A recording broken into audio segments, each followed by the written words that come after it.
pupunta ka. Ayokong makadikit-dikit ka sa akin. Kung mahal mo talaga ako, sundin mo ako, please. I'm sorry, but we have to let you go. What do you mean? You're fired, Chloe.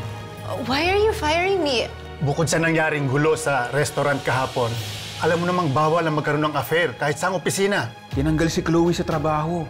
Sinisisi niya si Angela. Pare, wala na akong magagawa dyan. Galit na galit si Chloe. Parang may masamang binabalak kay Angela. Nakita ka sa akin! Hindi ako papayag na pati pangalan ko sirain mo! Nasira na ang pangalan mo simula nung pumayag ka maging kabet. Kaya huwag kang magmalinis, pwede ba? Kaibigan! Bes! Gusto ko lang sana makapag-usap tayo ng maayos bilang mga magulang ng mga bata. There is nothing to talk about, Hilda. Ipinahanda ko na sa abogado ang annulment. Patawarin niyo ako sa kasalanan na nagawa ko sa asawa ko na ako. Bibigyan niyo po ako ng pagkakataon. Gusto ko ayusin lahat ng kamalian ko. Huwag niyo lang po sanang kunin yung anak namin. Hindi ko po kaya mawala yung pamilya ko. Kailangan ko po ng tulong ninyo. Oh, Bernard, kasama ko nanay mo ngayon. Bakit? Ano? Nagwala si Chloe, kaya nasaktan si Angela. Ang worry nga namin ngayon kasi baka may nangyaring masama sa bata. Ang kapal talaga ng mukha ng babae yun? Nasaan siya ngayon? Hindi ko na po alam.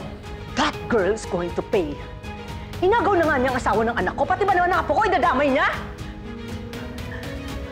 How's Angela? Nasa loob pa po. Kailangan daw kasing itest para malaman kung ano yung status ng bata.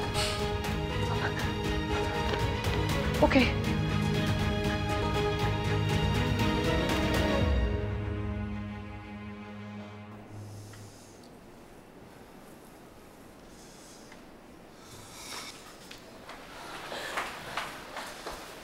Nasaan si Angela?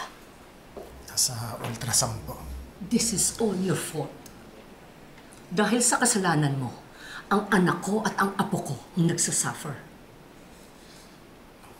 Wala po ako doon nangyaring lahat. Yan ang problema mo. Ang gusto mo lang, doon ka sa masasarapan ka. Pero pag andyan na ang problema, wala ka nang alam sa nangyayari.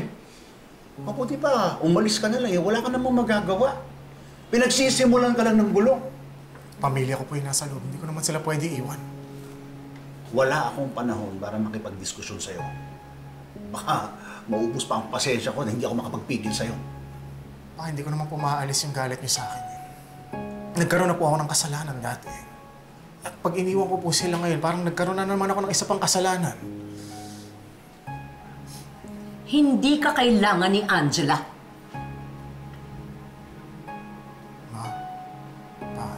Pasensya na pero hindi po ako aalis dito. Whether you like it or not, mawawala ka sa buhay ng anak namin. May nakausap na kaming abogado. Kapag nakalabas na si Angela dito, we will convince her to file for an annulment.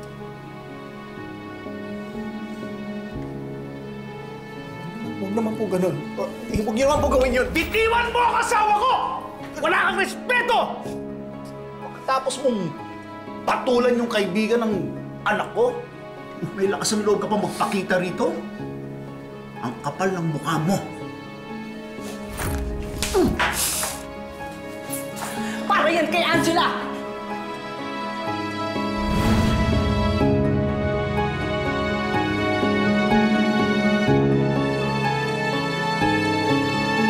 Wait lang po, Mama. Babalik din po ako agad mamaya.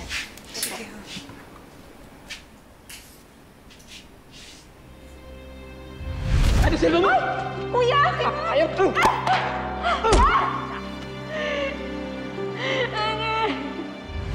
I have some bad news. I'm sorry, nawala na ang anak mo. Pagka paulit-ulit pa lang, mas masakit. Kasi ngayon pati yung anak namin wala na. Hindi ko na kayang pagdaanan ulit yun.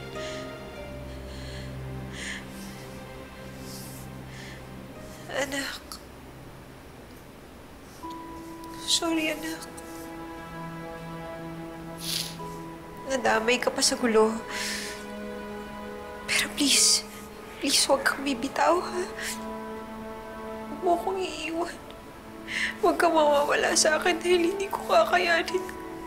Hindi ko kakayanin kapag nawala ka ulit.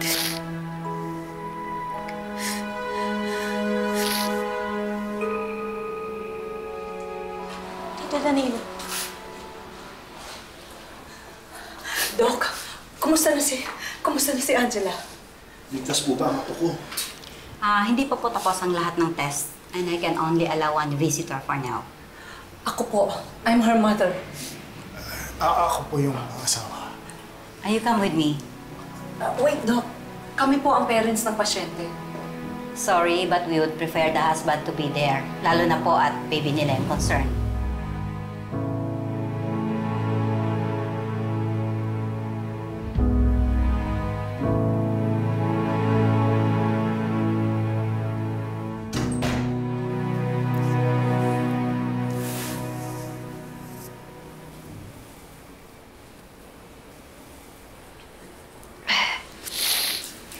Ready na po ako.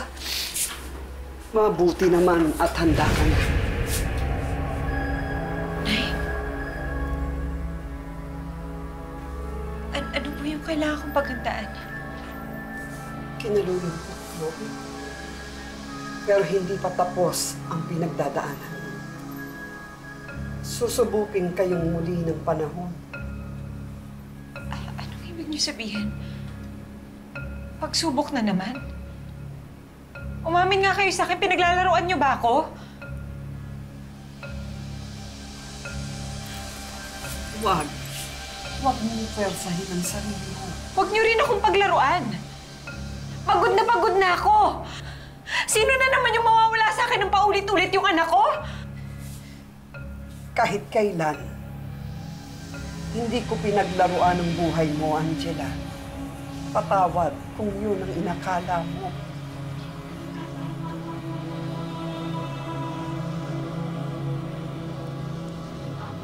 Pag-ibig mo ang sumagip sa buhay ng asawa mo noon.